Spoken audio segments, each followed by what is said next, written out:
You probably used it today. But what if I told you this keyboard was designed to be inefficient? In today's episode, we're unlocking the hidden story behind the keyboard, how a 19th century constraint became a 21st century constant, and why it's so hard to break free from QWERTY. The year is 1873.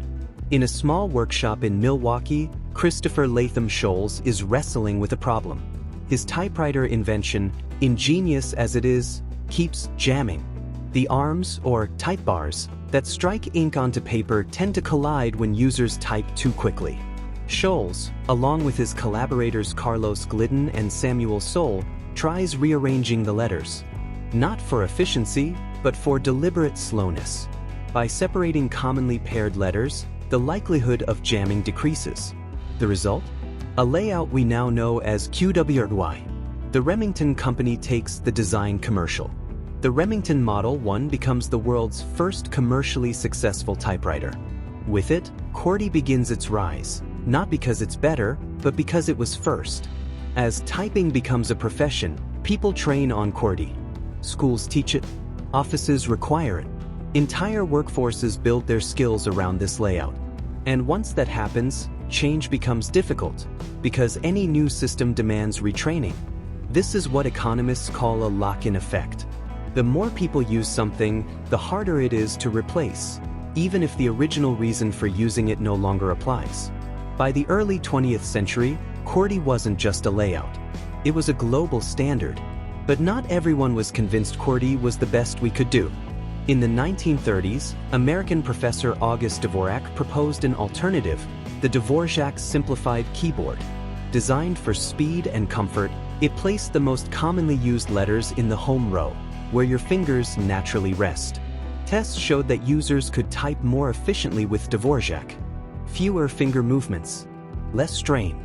Later came Colemak, a modern layout developed in the 2000s, aimed at optimizing typing without requiring a total mental overhaul. Yet, these layouts gained only niche followings. Because changing the interface that billions of people have already learned is incredibly hard. Businesses wouldn't retrain workers. Software wouldn't default to new layouts. And most people simply didn't want to relearn how to type. Then came the digital age. You might think the rise of computers would open the door for new, better keyboard layouts. But instead, it did the opposite. When IBM released its first personal computer in 1981, it came with a QWERTY keyboard.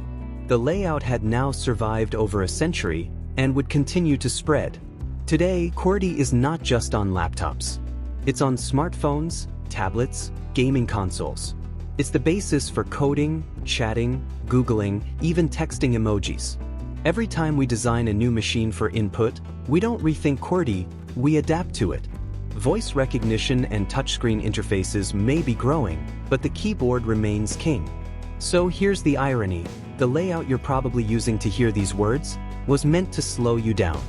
It was designed to stop metal arms from jamming on a machine that hasn't been manufactured in decades. And yet, that logic still shapes how our hands move across a keyboard today. The QWERTY layout has outlived the typewriter. It's a relic that rules the present, a fossil in our fingertips. The keyboard story isn't just about technology. It's about human behavior, habits, standards, inertia. It shows how innovation doesn't always win, and how history sometimes types its own rules. So what do you think? Would you ever abandon QWERTY for a better layout? Drop your thoughts in the comments, and check out our other deep dives into the overlooked objects that shape our digital lives.